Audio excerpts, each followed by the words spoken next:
আমি মাত্র বিকে ফ্যাশন থেকে একটা পার্সেল পাইলাম। বিকে ফ্যাশনের আমাকে দিয়েছে স্টেট ফার্স্ট কুরিয়ার। তো যাই হোক, দেখি আমরা আনবক্সিং করে বিকে ফ্যাশন সঠিক জিনিসটা আছে কিনা সেটাই দেখতে হবে। দারাজ থেকে নিলে তো সঠিক জিনিস পাওয়া যায় না।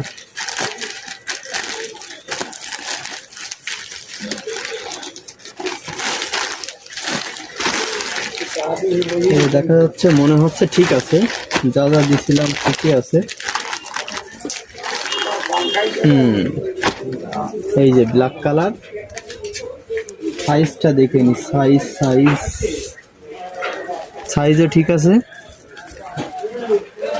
ব্ল্যাক ঠিক আছে, ঠিকই আছে। ধন্যবাদ বিকে ফ্যাশনকে। বিকে ফ্যাশন থেকে যেটা চাইছিলাম সেটাই পাইছি, যেটা বলছিল সেটাই দিছে। Thank you.